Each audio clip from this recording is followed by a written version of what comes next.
Peluang Marcos Alonso jadi pemain Barcelona masih sangat besar.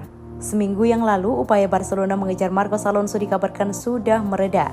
Meski begitu, Barcelona dipastikan tetap akan mendapatkan bek kiri Chelsea itu sebelum bursa transfer ditutup.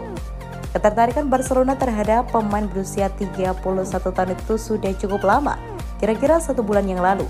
Ketertarikan itu muncul. Selain Alonso, Barcelona tertarik mendatangkan sepaket dengan pemain Spanyol lain di kubu Chelsea, yaitu Cesar Azpilicueta. Namun upaya mendapatkan Azpilicueta sudah musnah karena sang pemain justru memperpanjang kontrak 2 tahun bersama The Blues. Target tersisa kini masih ada Alonso. Tidak seperti rekannya itu, nasib Alonso masih belum pasti karena tidak diperpanjang. Situasi Alonso saat ini mulai tersisih dari persaingan di posisi bek kiri Chelsea. Chelsea baru saja mendapatkan Marc Cucurella dari Brighton. Kedatangan pemain baru menambah persaingan masuk ke tim utama, sebab pemain yang diperkirakan masih dapat jatah bermain di Chelsea adalah Ben Chilwell. Alonso mulai menghadapi ketidakpastian padahal kontraknya tinggal 1 tahun lagi. Barcelona kabarnya akan menjadi penyelamat karir Alonso. Soal seberapa besar kemungkinan itu, jurnalis Gerard Romero memastikan bahwa hal tersebut pasti jadi. Barcelona sekarang tengah mempersiapkan penawaran kepada Chelsea. Belum dipastikan kapan Alonso berlabuh ke Spanyol. Marcos Alonso akan menjadi pemain Barcelona, kami hanya tidak tahu apakah itu akan terjadi hari ini, besok, atau lusa. Tapi tenang saja, dia tetap akan jadi bek sayap Barcelona, katanya. Tidak seperti di Chelsea, persaingan pos bek kiri di Barcelona lebih lowong. Walaupun saat ini masih dihuni 2 pemain, yaitu Xavi Hernandez, kabarnya sudah kecewa dengan salah satu pemain. Pemain yang dimaksudkan adalah bek kiri senior lainnya, Jordi Alba. Ia gagal memikat Xavi untuk masuk ke dalam skemanya. Oleh sebab itu, sementara ini posisi bek kiri diisi oleh Alex Balde. Pemain yang belum berusia 20 tahun itu tampil cukup solid, tetapi Xavi masih menginginkan pengalaman dan kualitas seperti yang dimiliki oleh Alonso. Isu liar dibalik lembamnya mata Presiden Barcelona. Bagian mata kanan Presiden Barcelona Joan Laporta sedang lebam. Hal ini jadi bahan olokan netizen hingga dibumbui isu liar. Momen lebamnya mata Joan Laporta diketahui saat ia menyaksikan laga Barcelona versus Real Valladolid di Camp Nou pada Senin, 29 Agustus 2022.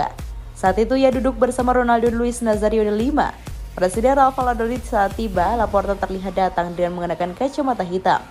Laporta kemudian terlihat melepas kacamatanya. Lalu ada pemandangan yang bikin bertanya-tanya karena mata bagian kanan Laporta terlihat lebam. Lebamnya bagian mata Joan Laporta cukup parah karena sampai terlihat biru kehitaman. Momen itu juga membuat Laporta ditanya-tanya dengan terlihat membuat gestur menunjuk matanya saat ditanya seseorang. Dikutip dari Detik Sport yang melansir dari AS, Joan Laporta kena insiden sehingga matanya lebam. Meski begitu, netizen menjadikan kondisi Joan Laporta ledekan. Banyak yang menyindir mata lebam Laporta di media sosial. Pria berusia 60 tahun itu disebut rela dipukuli untuk bisa mendaftarkan Jules Koundé bermain. Sampai berkelahi dengan Frenkie de Jong, gelandang yang menolak pergi dari Camp Nou.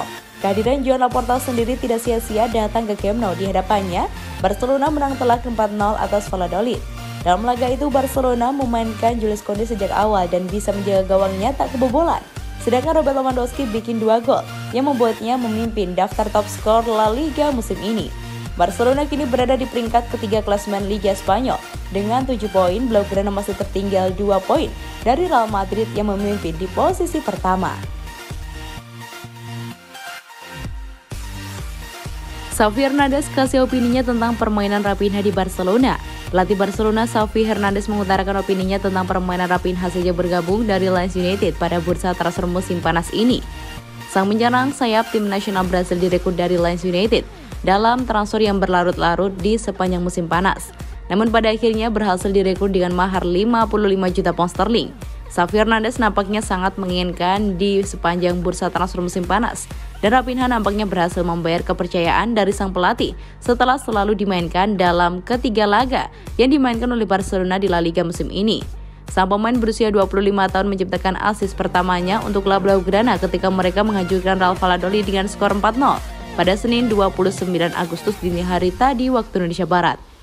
Xavi masih memiliki usulan untuk ex-penyerang sayap Leeds United, namun secara keseluruhan dia mengutarakan kepuasannya atas penampilan sang pemain bernama lengkap Rafael Diaz Belloni ini. Saya kira Raphinha punya kemampuan untuk masuk ke dalam lebih baik ketimbang Ousmane Dembele, dan mereka berdua bisa membuat perbedaan, kata Xavi dilansir dari Marca. Mereka harus memilih operan terakhir dengan lebih baik, namun mereka memberinya kami lebih banyak hal. Saya sangat bahagia. Berkat kemenangan atas Real Valladolid semalam, Barcelona kini menghuni peringkat ketiga di klasemen sementara La Liga setelah mengumpulkan 7 poin dari 3 pertandingan. Berikutnya, tim asuhan Xavi Hernandez ini akan melawat ke Estadio Ramon Sánchez Pizjuan untuk menghadapi Sevilla pada Minggu, 2 September dini hari waktu Indonesia Barat. Jules Koundé terpukau dengan penampilan Robert Lewandowski di Barcelona. Jules Koundé sudah menyadari betapa hebatnya Robert Lewandowski, namun dia tetap terpesona dengan penampilan rekan setimnya di Barcelona tersebut. Robert Lewandowski kembali membuktikan kapabilitasnya dengan mencetak 2 gol ketika La Blaugrana mengalahkan Real Valladolid dengan skor 4-0 di Camp Nou pada pekan ketiga La Liga pada Senin, 29 Agustus dini hari waktu Indonesia Barat. Itu merupakan partai debut Jules Koundé di ajang resmi. Sang defender tim nasional Prancis mengaku terkesan dengan performa rekan setim di klub anyarnya itu. Kami sudah tahu pemain jenis apa dia ketika dia bergabung, kata Koundé dalam wawancara selesai pertandingan dilansir dari Marca. Dia adalah seorang striker yang memiliki segalanya. Dia menunjukkan itu lewat gol-golnya dan permainannya. Dia merupakan salah satu gol yang terbaik di dunia dan dia membantu kami lewat gol-golnya. Dengan kedua gol tersebut, maka Lewandowski kini memimpin daftar pencetak gol terbanyak sementara La Liga 2022-2023. Dia telah mencetak 4 gol dalam total 3 penampilan di kasta tertinggi sepak bola Spanyol. Sang striker tim nasional Polandia berbagi tahta dengan Borja Iglesias dari Real Betis, selagi bumber Real Madrid Karim Benzema yang diharapkan bakal menjadi pesaing utamanya dalam perburuan LPCC, berada di urutan kedua dengan torehan 3 gol dari 3 pertandingan. Berikutnya, Lewandowski dan Koundé akan berusaha membantu Barcelona melanjutkan tren positifnya ketika melawat ke markas Sevilla pada Minggu, 4 September dini hari waktu Indonesia Barat.